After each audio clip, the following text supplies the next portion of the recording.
أعوذ بالله من الشيطان الرجيم بسم الله الرحمن الرحيم قال المصنف رحمه الله تعالى ونفعنا الله به وبعلومه وبعلوم سائر السلف الصالحين في الدارين آمين.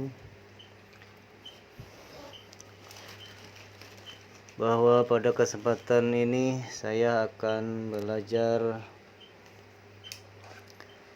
menjelaskan tentang bab kalam. Jadi sebelum kita membahas tentang bab kalam, kita harus memahami dulu tentang kalam secara bahasa Indonesia. Jadi kalam itu adalah kalimat. Kalimat atau definisi kalimat adalah susunan dari beberapa kata. Contohnya, kata saya disusun dengan kata belajar dan disusun lagi dengan kata nahwu, maka akan menjadi kalimat saya belajar. Dan syarat kalimat yang baik terdiri dari susunan subjek, predikat, dan objek. Seperti contoh tadi, saya belajar nahwu. Saya itu adalah subjeknya, belajar adalah predikatnya, dan nahwu adalah objeknya. Sekarang kita beralih ke kalam. Jadi kalam definisinya adalah susunan dari beberapa kalimah. Contohnya, kalimah darosa disusun dengan dhamir tu dan disusun lagi dengan an-nahwa, maka menjadi kalam darostu an-nahwa, yang artinya saya belajar nahwu. Dan syarat kalam yang baik harus berupa susunan yang memahamkan atau berupa susunan isnadi, yaitu susunan isnadi mempunyai 3 bentuk. Yang pertama yaitu susunan fi'il dan fa'il, susunan mubtada dan khobar, dan susunan syarat dan jawab. Contohnya, susunan fi'il dan fa'il yaitu jaa zaidun. Terus contoh mubtada dan khobar, zaidun qaimun. Atau contoh syarat dan jawabnya, in yakum zaidun yakum amrun. Itulah sekelumit tentang kalam dan kalimat. Sekarang berlanjut ke kata atau definisi kata. Susunan kata adalah susunan dari beberapa huruf abjad yang mempunyai arti. Contoh, huruf S disusun dengan A, dan A disusun lagi dengan Y, dan Y disusun lagi dengan A, maka menjadi kata saya. Contoh lagi, huruf B disusun dengan E, dan disusun lagi dengan huruf L, dan disusun lagi dengan huruf A, dan disusun lagi dengan huruf J, dan disusun lagi dengan huruf A, dan disusun lagi dengan huruf R, maka menjadi kata belajar. Contoh lagi, huruf N disusun dengan A dan H, dan disusun lagi dengan huruf H, dan disusun lagi dengan huruf W, dan disusun lagi dengan huruf O, maka menjadi kata nahwu. Itulah kata menurut bahasa Indonesia. Dan sedangkan menurut bahasa Arab atau secara bahasa ilmu nahwu, kata itu adalah kalimat dan kalimat itu adalah kata. Maka definisi kalimah adalah susunan dari beberapa huruf hijaiyah yang mempunyai arti. Contohnya, huruf hamzah disusun dengan huruf nun, dan disusun lagi dengan huruf alif, maka menjadi kata atau kalimah ana, yang artinya saya. Contoh lagi, huruf dal disusun dengan huruf ro, dan disusun lagi dengan huruf sin, dan disusun lagi dengan huruf maka menjadi kalimah darosa, artinya belajar. Contoh lagi, huruf nun disusun dengan huruf ha, dan disusun lagi dengan huruf wau, maka menjadi kata atau kalimah nahwu, artinya nahwu. Itulah kalam dan kalimat, kata dan kalimah. Sekarang kalam. Kalam atau kalimat. Kalam bahasa Indonesia itu adalah kalimat. Definisi kalam.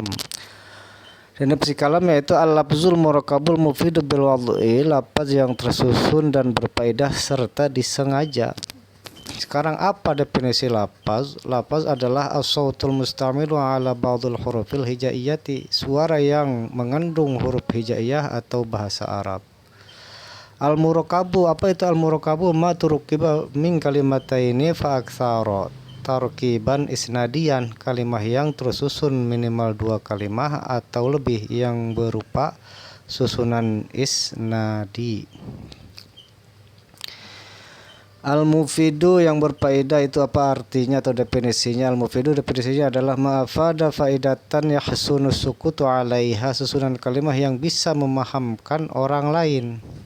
Bil wad'i definisinya adalah al-qasdu wal arabiyyu, disengaja atau dengan bahasa Arab. Tadi kembali lagi ke al-murakkabun isnadiyun. Murakkabun isnadiyun itu adalah syarat kalam itu harus murakkabun isnadiyun. Murakkabun isnadiyun itu adalah mempunyai 3 bentuk. Bentuk fi'il dan fa'ilnya, susunan mubtada dan khobarnya, dan susunan syarat dan jawabnya. Contoh susunan fi'il dan fa'ilnya, ja'a zaidun, Zaid telah datang. Ja'a fi'ilnya, zaidun fa'ilnya. Contoh mubtada ma khabarihi yaitu zaidun qaimun, Zaid orang yang berdiri. Zaid itu adalah mubtada, qaimun adalah khabarnya. Contoh syarat dan jawabnya itu adalah in yakum zaidun yakum amrun. In yakum zaidun yaitu syaratnya, dan jawabnya adalah yakum amrun. Jika Zaid berdiri maka Umar berdiri. Terus kalimah atau kata. Tadi adalah persamaannya bahasa Indonesia itu adalah kata atau kalimah. Definisi kalimah. Definisi kalimah adalah lafzul mufidul mufradul, lafaz yang bermakna satu. Kalam itu atau kata itu mempunyai 3 macam. Apa saja 3 macam itu? Yang pertama adalah isim, fi'il, dan huruf. Apa itu definisi isim? Isim adalah kalimatun dalat ala ma'nan fi nafsiha wa lam taqtarin bi zamanin wad'an. Kalimat yang menunjukkan makna yang sempurna dan tidak bisa bersamaan dengan salah satu dari 3 zaman, yaitu zaman sudah, sedang, dan akan datang. Contohnya kalimat isim yaitu zaidun, muslimun, masjidun. Itulah kalimat isim. Pertama adalah sebuah nama, yang kedua sama nama juga, dan bisa juga isim mempunyai makna kalimah benda atau kata benda. Yang kedua fi'il. Definisi fi'il adalah kalimatun dalat ala ma'nan fi nafsiha wa qataranat bi zamanin wad'an. Kalimat yang menunjukkan makna yang sempurna dan selalu bersamaan dengan salah satu dari 3 zaman tadi, yaitu zaman sudah, sedang, atau akan. Contohnya nasoro yansuru nasron. Nasoro telah memukul, yaitu kalimah fi'il madi. Yansuru kalimah mudhari, unsur kalimah fi'il amar. Doroba yadribu idrib, itu pun sama adalah kalimah fi'il yang mempunyai 3 zaman.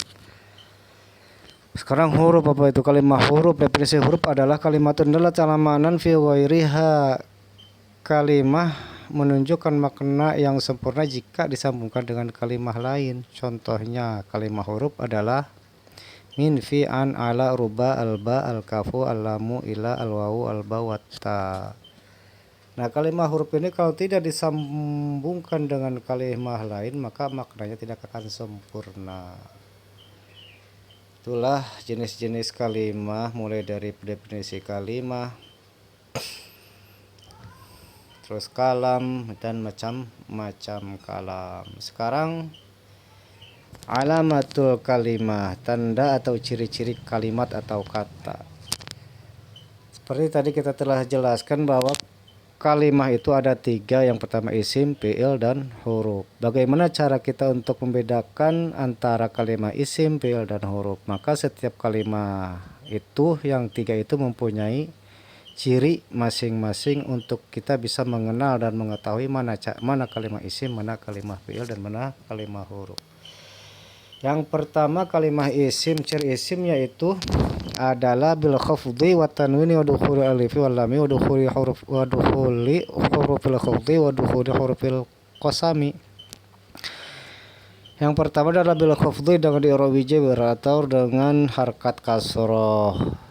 Terus wa tanwini dan ada tanwin wal alifi dan kemasukan alif lam, dan terus wadukhuli hurufil khafdi dan terus terletak setelah huruf jar seperti yang tadi kita telah sebutkan kalimah huruf tadi, dan kemasukan huruf qasam. Contohnya bismillahi, yaitu cirinya yaitu berharkat kasroh. Bismillahi, huruf terakhirnya itu berharkat kasroh. Zaidun, muslimun, itu mempunyai tanwin, berarti itu kalimah isim. Alhamdu, yang diawali dengan alif lam, itu berarti kalimah isim. Jadi setiap kalimah yang di akhir kalimahnya itu mempunyai harkat kasroh atau ada tanwinnya, atau di awal kalimahnya ada alif lamnya, atau di awalnya ada huruf jernya yang tadi, atau ada huruf qasamnya atau huruf sumpah, maka itu adalah kalimah isim. Terus sekarang untuk membedakan kalimah fi'il seperti apa, yaitu seperti biqad wasin wa saufa wa ta'itani sisakinati. Cara membedakan kalimah fi'il dan isim dan huruf itu adalah dengan kalimah fi'il itu harus terletak setelah qad, terletak setelah sin, dan terletak setelah saufa, dan ada tak tanis sakinah. Contohnya qad qoma, maka itu adalah kalimah fi'il karena diawali dengan qad qoma. Qad yakumu, sama itu juga kalimah fi'il. Sayakumu, itulah ciri fi'ilnya adalah sin. Saufa yakumu, dan itulah ciri fi'ilnya adalah saufa. Qomat dorobat, itu adalah sama ciri fi'ilnya yaitu dengan tak tanis sakinah. Sekarang lanjut lagi dengan kalimah huruf. Kalimah huruf adalah ma la yasluhu ma'ahu dalilul ismi wala dalilul fi'li. Ma la yasluhu ma'ahu dalilul ismi wala dalilul fi'li. Tidak pantas kemasukan tanda isim dan tanda fi'il. Jadi huruf itu tidak mempunyai tanda apa-apa, sebab dia tidak akan mempunyai makna yang sempurna kalau tidak disambungkan dengan kalimah-kalimah yang lain. Misal atau gambarannya yaitu huruf H pada huruf jim, ha, kho. Gambarannya itu adalah jim mempunyai ciri atau titik di tengah, yaitu seperti kalimah isim, dan kho mempunyai titik atau ciri di atasnya, yaitu seperti kalimah fi'il. Dan ha sendiri tidak mempunyai ciri, yaitu tidak mempunyai titik di atas atau tidak mempunyai titik di tengah. Itu adalah seperti kalimah huruf pada contohnya, tidak mempunyai ciri sama sekali. Itu demikian penjelasan yang dapat saya sampaikan. Mohon maaf untuk diberikan penjelasan lagi Kang Ustadz. Wallahu a'lam bishawab.